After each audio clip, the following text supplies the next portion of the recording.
बहुत बहुत स्वागत है आपका। Thank you very much for coming to the session. तो आज की प्रैक्टिस हम शुरू करते हैं। देखिए, आज के सेशन में करेंगे कुछ डेली यूज के सेंटेंसेस की प्रैक्टिस। और सिर्फ सेंटेंसेस नहीं है, 300 करीबन स्ट्रक्चर्स होते हैं, 300 सिचुएशंस होती हैं।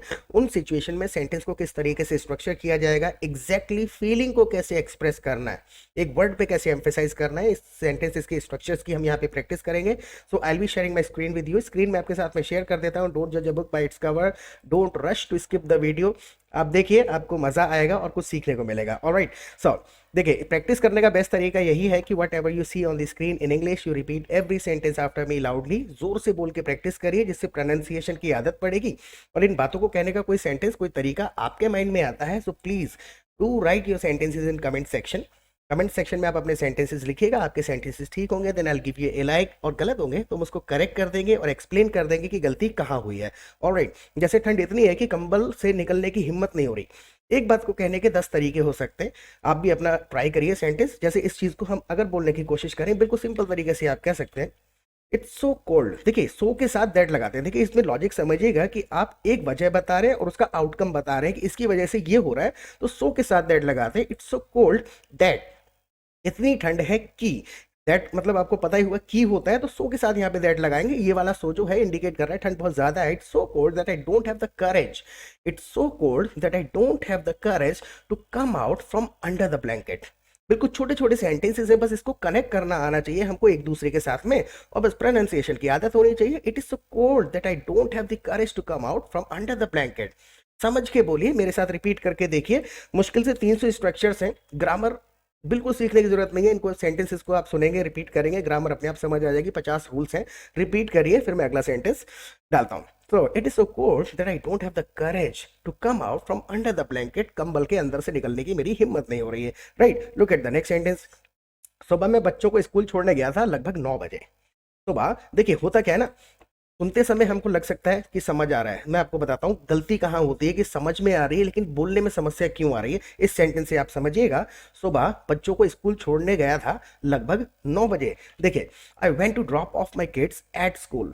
देखिए, अक्सर हमें लॉजिक याद है, ग्रामर याद है, प्लेस के लिए टू लगाते हैं, तो हम यहाँ पे भी टू लगा देंगे तो मजा नहीं आएगा। राइट, सो कुछ एक चीजें हैं, जब हम सुनते हैं तो हम मेन मेन शब्दों को सुन के स्टोरी बना लेते हैं कि ये है वेंट मतलब गया था, और मॉर्निंग में गया था स्कूल, यानी स्कूल ही गया होगा।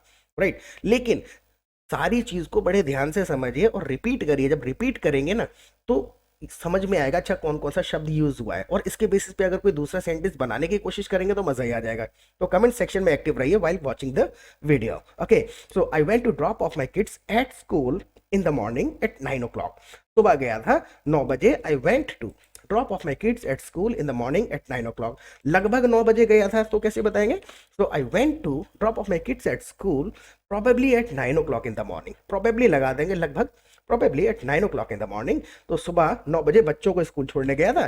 जब से वहां से आया हूँ कंबल में ही हूँ। अब देखिए, इसके अंदर ग्रामर क्या आएगी, जब से वहां से आया हूँ कंबल के अंदर हूँ। इससे थोड़ी थोड़ी ग्रामर समझिए। ग्रामर को सीखने का तरीका देखिए अब क्या होता है, एक्चुअल तरीका। जैसे कि एवर सिंस का हम इस्तेमाल करते हैं टाइम इंडिकेशन के लिए। टाइम, टाइम पॉइंट, जब से स्टार्ट हुआ कोई काम। सो एवर सिंस, जब से आया हूं, एवर के साथ सिंस लगा देंगे। Ever since I return from there. यहां तक ये एक सेंटेंस है, जब से वहां से आया हूं। Ever since I return from there I have been under the blanket. देखिए, हैव बीन, हैज बीन कहीं भी लगा रहे हैं तो उसका सिंपल सा मतलब यही है कि पहले से कुछ शुरू हुआ था और अभी करंट पॉइंट तक है, अभी भी कंटिन्यूटी में है। So ever since I return from there, जब से वहां से आया था। I have been under the blanket, blanket के अंदर ही हूं और अभी तक हूं। राइट, मान के चलिए। अब देखिए, दूसरा सेंटेंस बताता हूं तो आपको समझ में आएगा। तो समझ में आया, स्टार्टिंग पॉइंट है एवर सिंस, जैसे कि जब से तुमसे मिला हूं और तब से मैं तुम्हें भूल नहीं पाया हूं। So ever since I met you I can't forget you. Ever since I met you, जब से, स्टार्टिंग पॉइंट बता दिया, जब तुमसे मिला था। Ever since I met you I can't forget you, तो मैं भूल नहीं सकता, मैं राइट, भूल नहीं पा रहा हूँ, वट कुछ भी कह सकते हैं। So ever since I return from there I have been under the blanket, मैं ब्लैंकेट के अंदर ही हूँ। अगर हम इसमें थोड़ा सा टाइम और जोड़ने की कोशिश करें कि जब से वहां से लौट के आया हूं अभी तक कंबल में हूं। Right, so ever since I return from there I have been under the blanket until now. Last में अंटिल नाउ लगा देंगे, यानी अभी करंट पॉइंट पे और ज्यादा एम्फेसाइज कर दिया आपने। लेकिन अगर आप इतना भी कह रहे हैं I have been under the blanket, तब भी सामने वाला समझ जाएगा कि अभी तक वो करंट पॉइंट तक है। तो अंटिल नाउ यहाँ पे लगाने की जरूरत नहीं है, अगर बोल देंगे तब भी गलत नहीं है। राइट, अगला सेंटेंस देखिए, इसमें क्या हो रहा है कि जब से स्कूल छोड़ के आया था तब से लेके आधे घंटे पहले तक कंबल में था। अब नहीं हूं, लेकिन अभी से आधे घंटे पहले तक था। इसमें दो टाइम की बात हो रही है। सुबह बच्चों को स्कूल छोड़ के आया और तब से लेके आधे घंटे पहले तक कंबल में था, अभी आधे घंटे पहले बाहर आ गया कंबल से। राइट, अब इसमें दो तरीके से हम टाइम बता सकते हैं। देखिए, ये यही चीजें हैं, ये इंडिकेशन हमको समझ में अगर आ गए ना कि इस बात को कहने का क्या तरीका है, क्या ग्रामर लगेगी, तो समझ लीजिए हफ्ते भर से ज्यादा लगना नहीं चाहिए ग्रामर समझने में, पूरे रूल्स को समझने में, और एक महीने से ज्यादा नहीं लगना चाहिए टू अचीव फ्लुएंसी। अगर आप पहली बार हमारे वीडियो को देख रहे हैं तो प्लीज चैनल को सब्सक्राइब जरूर कर लीजिएगा, क्योंकि लगभग रोजाना एक वीडियो हम अपलोड करते हैं। 200 से ज्यादा वीडियोस ऑलरेडी अपलोडेड है हमारे चैनल पे। और दूसरा, आप हमारी लाइव क्लासेस भी अटेंड कर सकते हैं हमारे एप्लीकेशन पर। देखिए, लाइव क्लासेस के दो फायदे होते हैं। सबसे पहले तो हम आपको अपनी कम्युनिटी, अपने ग्रुप में ऐड कर लेंगे, जहां पर आप दूसरे पार्टिसिपेंट्स के साथ प्रैक्टिस कर सकते हैं रियल सिचुएशन में। रियल सिचुएशन में प्रैक्टिस करना बहुत ज़्यादा ज़रूरी है। अगर आप अकेले इंग्लिश सीखने की कोशिश कर रहे हैं तो कोई फ़ायदा नहीं है, it is just wastage of time. होता क्या है, अकेले हम प्रैक्टिस करते हैं तो मैक्सिमम चीज़ें सिचुएशन से रिलेटेड नहीं होती हैं, और दूसरा हम वही बोल रहे होते हैं जो हमको पता है। बुक पढ़ ली हमने तो वो सिचुएशन से रिलेटेड नहीं है। रियल सिचुएशन में ग्रुप में क्या होता है, 200-300 पार्टिसिपेंट्स होते हैं, उनके साथ जब आप प्रैक्टिस करेंगे तो हमें सिचुएशन से रिलेटेड सेंटेंसेस याद होते हैं कि अच्छा भैया ये वाली बात उसने कही थी, किसी ने कहा था कि I have an exam tomorrow. तो जब सिचुएशन से रिलेटेड होंगे तो वो सेंटेंसेस याद रहेंगे, कॉन्वर्सेशन में इस्तेमाल करने लग जाते हैं हम। लोगों के छोटे छोटे सेंटेंसेस होते हैं, लोग अपनी अपनी बातें लिख रहे होते हैं ना, तो उनसे सेंटेंस स्ट्रक्चर समझ में आता है कि बंदे ने सेंटेंस कहाँ शुरू किया, कहाँ खत्म किया। Right, formation of the sentence बहुत ज़्यादा ज़रूरी है। तो जब आप चैटिंग करेंगे वहाँ पर तो आपको सेंटेंसेस के स्ट्रक्चर समझ में आएंगे, जिस प्रकार के हम तोड़ तोड़ के सेंटेंस यहाँ लिख रहे हैं। और ऐसा नहीं सिर्फ आप चैटिंग कर सकते हैं, थोड़ा फ्रेंड्स बन जाते हैं, क्लोज हो जाएंगे तो आप फ़ोन पे बात कर सकते हैं। गूगल मीट, जूम सबके पास है, तो लोग जब फ्रेंड्स बन जाते हैं अपना 4-5 लोगों का कभी भी दिन में मीटिंग स्टार्ट करते हैं, ग्रुप में बैठ के जब प्रैक्टिस करेंगे तो ब्रॉड इंग्लिश पता चलेगी, रियल सिचुएशन में क्या कहना है ये पता चलेगा, ऑल्टरनेट्स पता चलेंगे कि एक बात को कितने तरीके से कह सकते हैं। कोई बंदा अपने तरीके से कहता है, कोई दूसरा बंदा उसी बात को घुमा के कह देता है, कोई बेसिक इंग्लिश में कहता है, कोई ईडियम ले आता है बीच में, तो ब्रॉड इंग्लिश पता चलती है। और शाम को जब लाइव क्लासेस होती है तो वहां पर भी we simply come together every evening and we discuss anything in English. English में सेंटेंसेस डिस्कस करते हैं कि भैया ये वाला सेंटेंस मैंने ग्रुप में दिन में देखा था, मुझे डाउट है सही है या गलत है, या फिर इसको और कितने तरीके से कहा जा सकता है। तो जब आप इस प्रकार के सेशन में 1.5-2 घंटा रोजाना बिताएंगे, 150-200 नए नए सेंटेंसेस सुनाएंगे ड्यूरिंग द प्रैक्टिस, और ग्रामेटिकल रूल्स और कंसेप्ट हम रोजाना डिस्कस करते रहते हैं, तो हफ्ते 15 दिन में कंसेप्ट क्लियर हो जाएंगे and you will start speaking English fast, fluently and confidently the way you want to speak. क्योंकि कॉन्फिडेंस कैसे आएगा, सुन के। यूजुअली हम अपना सेंटेंस बनाते हैं, हमें लगता है सही है लेकिन बोलने की हिम्मत नहीं होती, लेकिन जब आपने सेंटेंसेस दूसरों से सुने होंगे ना तो आप बिल्कुल कॉन्फिडेंटली बोलेंगे यार सही है या गलत है मुझे नहीं पता, मैंने तो सुना है। राइट, तो ये चीज़ होती है। तो सुनना बहुत ज़्यादा ज़रूरी है, और फीस की बिल्कुल चिंता मत करिएगा, छोटा सा अमाउंट है, आप दे पाएंगे। आप व्हाट्सएप मुझको ज़रूर करिएगा, लाइव क्लासेस में आना ही पड़ेगा, और लाइव कम्युनिटी में प्रैक्टिस करनी पड़ेगी। जब तक आप दूसरे लोगों की इंग्लिश नहीं सुनेंगे तब तक आप बोलेंगे कैसे। राइट, उतना ही रिपीट करते रहेंगे जितना आता है। Getting my point. और let's get back to it now, subscribe please कर दीजिएगा।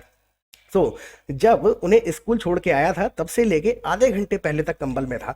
देखिए, इसमें छोटे छोटे 3 सेंटेंसेस यूज करेंगे, बिल्कुल simple. Ever since I return from there, जब से आया हूं, ever since I return from there, I was in the blanket. Was क्यों कह रहे हैं, लॉजिक लगा के देखिए, क्योंकि अब नहीं हूं। राइट, पहले था, आधे घंटे पहले तक था। So ever since I return from there, I was in the blanket until half an hour ago. आधे घंटे पहले तक, अंटिल लगा दिया एंड पॉइंट, और कब था वो and point, half an hour ago, वो पॉइंट आधे घंटे पहले था। So ever since I return from there, I was in the blanket until half an hour ago. तो होता क्या है, ये छोटी छोटी चीजें कैसे समझ में आएंगी, जब आप लाइव सेशन में आएंगे ना, लोग इसी प्रकार के अपने डाउट पूछते हैं, एगो कहाँ लगाएंगे, बिफोर का क्या मतलब है, राइट, बैक कहाँ लगाएंगे, तो ये चीजें क्लियर हो जाएंगी। Look at the next sentence. तुम्हारे यहाँ गोलगप्पे को क्या बोलते हैं, अब आप कमेंट सेक्शन में मुझको बताइएगा। गोलगप्पे समझ रहे हैं ना, जो पानी भर के, पानी पूरी भी बोलते हैं, दिल्ली में गोलगप्पे बोलते हैं। आपके यहाँ गोलगप्पे को क्या बोलते हैं, बिल्कुल सिंपल। अगर हमको किसी से पूछना है, जबरदस्ती के प्रीपोजिशन हम यूज करने लग जाते हैं ग्रामर के हिसाब से, बिल्कुल सिंपल।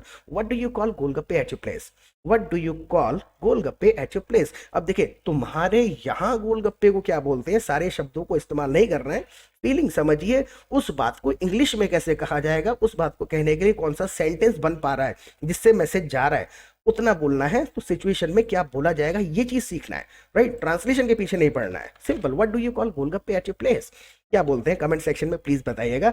ओके, पॉज करके बता दो, लिख दिया करो कमेंट में कुछ भी। तो अगर तुम मेरे साथ चलो तो मैं तुम्हें गोलगप्पे खिलाऊंगा। अब literal translation, I will make you do that, I make you think that. Make का इस्तेमाल करने की जरूरत नहीं है, अलग तरीके से बोली जाती है, because 90% of English has no connection with Hindi. 90% English के ऐसे सेंटेंसेस जिनका कोई कनेक्शन है ही नहीं, ट्रांसलेशन नहीं हो पाता है, राइट। अगर तुम मेरे साथ चलो तो मैं तुम्हें गोलगप्पे खिलाऊंगा। बिल्कुल सिंपल शब्दों में कहेंगे, if you come with me. Come की जगह आप वो भी कह सकते हैं, if you go with me I treat you with golgappe. अगर हम किसी को कोई ट्रीट दे रहे हैं तो हम उसको विद कर रहे हैं, विद दैट गोलगप्पे और चॉकलेट उसके साथ ट्रीट कर रहे हैं। So if you come with me I treat you with golgappe, right. अगर तुम मेरे साथ आओ तो मैं चॉकलेट खिलाऊंगा। If you come with me I treat you with a chocolate, right. अब खिलाऊंगा लिटरल ट्रांसलेशन करके देखिए। अब सिचुएशन आप समझ गए कि कभी भी मैं किसी को छोटी मोटी पार्टी दूंगा तो सिंपल ट्रीट करूंगा तो मैं उसको विद करूंगा, राइट। तो ये चीजें हमको समझ में कैसे आएंगी, रेडीमेड सेंटेंसेस हमारे पास होने चाहिए। मान के चलिए कि अब मैंने किसी बंदे को कहा if you come with me I treat you with golgappe. अब उसने एक ये साथ में जोड़ दिया, गुलाब जामुन भी खिला देना। लिटरल इस प्रकार की इडियोमेटिक तरीके से जब हम बातें करते हैं ना, तो इडियोमेटिक तरीके से सेंटेंसेस का स्ट्रक्चर पता होना चाहिए। किसी ने कहा गुलाब जामुन भी खिला देना, बिल्कुल शब्दों का ट्रांसलेशन नहीं करेंगे, ये वाली लाइन बोल देंगे, how about adding gulab jamun to the list. मान के चलिए कैसा रहे, देखिए हाउ अबाउट में मतलब क्या है। हाउ अबाउट कैसे कहते हैं ना, how about this, how about that, यानी इसके ये कैसा रहेगा। So how about adding gulab jamun to the list. तो सिचुएशन के हिसाब से रेडीमेड फ्रेजेस और सेंटेंसेस होते हैं। Whoever speaks English fast and fluently they have readymade sentences. उन सेंटेंसेस के आगे पीछे कुछ एक चीजें मॉडिफाई करी जाती हैं और बोलते चले जाते हैं। No one can translate Hindi sentences into English while talking. कोई ट्रांसलेशन करके इंग्लिश में बात नहीं कर सकता। ऐसा होता है कि पूरे सारे सेंटेंसेस नहीं रटने होते, 300 करीबन स्ट्रक्चर्स हैं, सिचुएशंस हैं, उनमें क्या बोला जाना है ये रटना होता है। और उसको सीखने का तरीका I have already told you कि आप सब्सक्राइब कर लीजिए। अभी तक नहीं किया है तो लाइव क्लासेस में आइए, वहां आके आपको लॉजिक समझ में आ जाएगा। बिल्कुल जो आप चाहते हैं वो मिल जाएगा। Okay, so how about adding gulab jamun to the list. आप ऐसे कर सकते हैं, how about adding gulab jamun to the menu. तो to the list, to the menu, ये सारी चीजें हैं बदली जा सकती हैं। लेकिन हाउ अबाउट से आपने सिचुएशन बता दी, ये कैसा रहेगा। हाँ, जैसे कि you are ready to treat me with golgappe, how about adding chocolate to the list. Chocolate खिला दो, फील पहुंच गया ना कुल मिला के। अब हिंदी उससे मैच करने की कोशिश करेंगे तो हिंदी बिगड़ रही है या इंग्लिश बिगड़ रही है। तो मैक्सिमम केसेस में माइंड में सेंटेंस होता है, बाहर नहीं आता। रीजन यही है कि सेंटेंसेस मैच नहीं कर रहे होते हैं, भले आपके सेंटेंसेस ग्रामेटिकली करेक्ट होते हैं। अब मान के चलिए यही बात मुझे कहनी, ये कौन सी बड़ी बात है। अब किसी ने कहा हाउ अबाउट एडिंग, क्या ऐड करवा रहा था, how about adding gulab jamun to the menu, right. अब मेरे को कहना है कि ये कौन सी बड़ी बात है। अब देखिए ये तो आपने शायद सुना ही होगा, ये कौन सी बड़ी बात है, no big deal, it's not a big deal, right. तो सिचुएशन, इस वाले सेंटेंस से बिल्कुल सिचुएशन आपको समझ में आ गई कि हाँ भाई सेंटेंस सूट कर रहा है। तो यही है, 90% ऐसे ही सेंटेंसेस होते हैं जो सूट करने चाहिए सिचुएशन में। Look at the next sentence. वैसे तुमने तो कहा था तुम्हारे पास पैसे नहीं है, तुमने तो कहा था तुम्हारे पास पैसे नहीं है। Well you said you didn't have money, you said you didn't have money, क्योंकि उसने पास्ट में कहा था ना। अगर आप ये भी कह देंगे well you said you don't have money, देखिए हिंदी वाले सेंटेंस से मैच करके देखिए, तुमने कहा था तुम्हारे पास पैसे नहीं हैं, right. You said you don't have money, grammatically ठीक है, लेकिन जो एक नेचुरल तरीका है, जो सही तरीका है कहने का, you said you didn't have money, तुमने उस टाइम कहा था पास्ट में। तो इंग्लिश के अपने स्ट्रक्चर्स हैं, इंग्लिश को इंग्लिश के तरीके से बोला जाता है, right. So you said you didn't have money, तुमने तो कहा था तुम्हारे पास पैसे नहीं है। मीनिंग दोनों का सेम है, फील दोनों का सेम है, लेकिन कहने का तरीका और शब्द अलग है। You said you didn't have money, उसके बाद हाँ नहीं है लेकिन इतना भी कंगाल नहीं हूं। अब ये फीलिंग आ गई, नहीं है लेकिन इतना भी कंगाल नहीं हूं। अब इन शब्दों के पीछे नहीं पड़ेंगे, बिल्कुल सिंपल, दैट्स ट्रू। जो मैंने कहा था that's true, but I am not completely broke. जो मैंने कहा था यस दैट्स ट्रू। अब ये देखिए यहां पर है हाँ नहीं है, राइट। अब इसको अगर हम ट्रांसलेट करके यस इट्स नॉट, तो फिर बन गई बात, बिगड़ गई ना। So that's true but I am not completely broke. Completely broke का मतलब होता है बिल्कुल कंगाल होना। तो ये बात सही है, that's true, I am running short on cash but I am not completely broke, पूरा कंगाल नहीं हूं। Look at the next. हाँ, अब जैसे ही हम पानी पूरी वाले के पास पहुंचे, अब छोटे से 2-3 सेंटेंसेस और है, पूरा इंसिडेंट सुन लीजिएगा और प्रैक्टिस भी करते चले। देखिए सिर्फ आप सुनते रहते हैं क्योंकि व्यूज आ जाते हैं लेकिन कमेंट्स नहीं आते। तो इन सेंटेंसेस को प्लीज बनाइए और फीडबैक जरूर दीजिएगा कि इनसे कुछ कुछ भी सजेशन वगैरह भी दे दिया करें, कम से कम पता तो चले कि हमारे वीडियोस पसंद आ रहे हैं या नहीं आ रहे हैं। कुछ तो लिखा करो प्लीज। ओके, सो अब जैसे ही हम पानी पूरी वाले के पास पहुंचे, हुआ क्या वहां पर, बिल्कुल simple, as soon as we reached pani puri stall, उसके पास पहुंचे, हिंदी का अलग तरीका है, as soon as we arrived at pani puri stall, we reached pani puri stall, we arrived at pani puri stall. ये लॉजिक कैसे समझ में आएगा, जब आप रिपीटेडली इन सेंटेंसेस को सुनेंगे कि अराइव्ड, तो अराइव का मतलब तो आना होता है, जबकि हम तो पहुंचे थे। Getting my point? ये अलग तरीके से बोला जाता है। अब इसको हम रीच और अराइव का डिफरेंस पकड़ने बैठेंगे तो टाइम वेस्ट होगा। रियल सिचुएशन में आप इस प्रकार के सेंटेंसेस सुनेंगे, अच्छा बंदा अराइव कहाँ कहाँ यूज कर रहा है, तो समझ में आ जाएगा, अच्छा इसका मतलब ये है, जेन्युइन एसेंस इसका ये है, right. So as soon as we reached pani puri stall, हुआ क्या, उसने एक के बाद एक जल्दी जल्दी पानी पूरी देना शुरू कर दिया। उस वो बहुत जल्दी जल्दी देता है ना, तो उसने एक के बाद एक जल्दी जल्दी पानी पूरी देना शुरू कर दिया। He started serving pani puri on a plate. देखिए तोड़ तोड़ के सेंटेंस को समझिएगा, he started serving pani puri on a plate, on a plate repeat करेंगे ना तो ये चीजें समझ में आएंगी। एक्चुअली में हम हिंदी में कहते हैं प्लेट में दे दो, राइट, तो हम उसको इन यूज करने लग जाएंगे, जब बोलेंगे तो समझ में आएगा। He started serving pani puri on our plate very swiftly one after another. तीन छोटी छोटी बातें कही हैं इसमें मैंने, he started serving pani puri on our plate very swiftly one after another. तीन छोटे छोटे सेंटेंसेस हैं, आप रिपीट करके देखिए। वो जल्दी जल्दी से देने लगा, एक के बाद दूसरा देने लगा, एक के बाद एक देने लगा। मैचिंग नहीं करनी है कि हिंदी में क्या कह रहे हो, इंग्लिश में क्या कह रहे हैं, राइट। फील वही है कि भैया वो जल्दी जल्दी दे रहा था। सो he started serving pani puri on a plate very swiftly one after another, एक के बाद एक देने लगा। मैं उसके साथ तालमेल मिलाने की कोशिश कर रहा था। एक्चुअल में होता क्या है कि वो जल्दी जल्दी खिलाने की कोशिश करते हैं, जब भीड़ होती है उनके यहाँ पर, तो वो जल्दी जल्दी दे रहा था, मैं उसके साथ तालमेल मिलाने की कोशिश कर रहा था। I was trying to keep up with him.